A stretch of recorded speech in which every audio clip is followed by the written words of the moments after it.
যাদের নামাজ পড়ার সময় দুনিয়াবি চিন্তা মনে আসে বা নামাজে অমনোযোগী তৈরি হয়, তারা ভিডিওটি শেষ পর্যন্ত দেখার অনুরোধ রইল।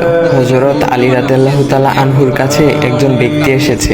তখন লোকটা বলল, হুজুর, আমার নামাজে মন বসে না। নামাজে দাঁড়ালে আমার দুনিয়াবি নানা চিন্তা আসে। হুজুর, আমার এই নামাজ কি আল্লাহ তাআলা কবুল করবেন? তখন হযরত আলী রাদিয়াল্লাহু তাআলা আনহা বলেছেন, না, তোমার নামাজ কবুল হবে না। তখন লোকটা মনে অনেক কষ্ট নিয়ে চলে যাচ্ছেন। এমন সময় রাসূল সাল্লাল্লাহু আলাইহি ওয়াসাল্লাম এসে হযরত আলী রাদিয়াল্লাহু তাআলা আনহুকে জিজ্ঞাসা করলেন, ইয়া আলী, আপনার কাছে লোকটা কেন এসেছিল? এসে দেখি মন খারাপ করে চলে গেল। কেন, কি হয়েছে আমাকে বলুন। তখন আলী রাদিয়াল্লাহু তাআলা আনহু বলেন, তিনি আমার কাছে জানতে এসেছেন যে নামাজে দুনিয়াবি চিন্তা আসলে নামাজ হবে কিনা। আমি বলেছি, না, তোমার নামাজ কবুল হবে না।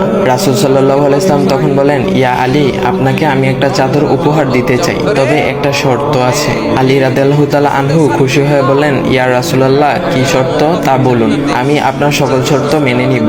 বুঝতেই তো পারছেন রাসূল সাল্লাল্লাহু আলাইহি ওয়াসাল্লামের চাদর বলে কথা। তখন রাসূল সাল্লাল্লাহু আলাইহি ওয়াসাল্লাম বললেন, ইয়া আলী, আপনি যদি এই মুহূর্তে 2 রাকাত নামাজ একনিষ্ঠভাবে পড়তে পারেন দুনিয়াবি সকল চিন্তা দূর করে, তাহলে আমি আপনাকে সেই চাদরটি উপহার দেব। আলী রাদিয়াল্লাহু তাআলা আনহু বলেন, এটা তো সাধারণ ব্যাপার। আলী রাদিয়াল্লাহু তাআলা আনহু তখন নামাজে দাঁড়িয়ে গেলেন আর তিনি নামাজ পড়তে শুরু করলেন।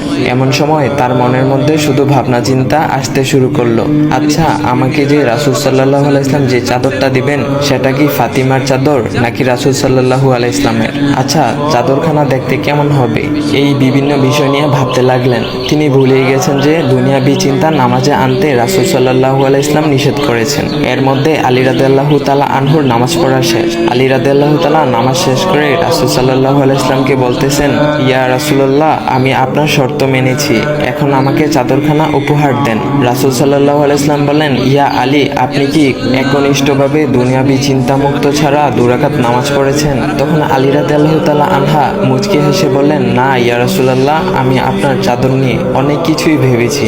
তখন রাসূল সাল্লাল্লাহু আলাইহি ওয়াসাল্লাম বলেন, ইয়া আলী, নামাজ তোমারও হয়েছে, আর তুমি যাকে নামাজ হবে না বলে ফতোয়া দিয়েছো তার নামাজও আল্লাহ তাআলা কবুল করে নিয়েছেন।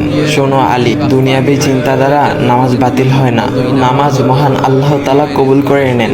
সকল ফরজ নিয়ম কানুন মেনে নামাজ পড়লে নামাজ হবে ইনশাআল্লাহ। তবে আমাদের সকলের উচিত নামাজ আদায় করার সময় একমাত্র আল্লাহকে স্মরণ করে নামাজ আদায় করা। নামাজে দাঁড়ালে দুনিয়াবি চিন্তা মাথায় আসে, এটা শয়তানের একটা ফাঁদ। আল্লাহ তাআলা আমাদের সকলকে শয়তানের কুমন্ত্রণা থেকে হেফাজত রাখুক এবং সঠিকভাবে মনোযোগের সাথে নামাজ আদায় করার মতো তৌফিক দান করুক। সবাই বলি আমিন। চাইলে ভিডিওটা আপনি অন্যদের কাছে শেয়ার করতে পারেন, এতে অন্যদের ভুল ভ্রান্তিগুলো দূর হবে। তো গাইস, এমন ইসলামিক ভিডিও পাওয়ার জন্য ভাইয়ের আইডিটা ফলো করে দেওয়া যাও।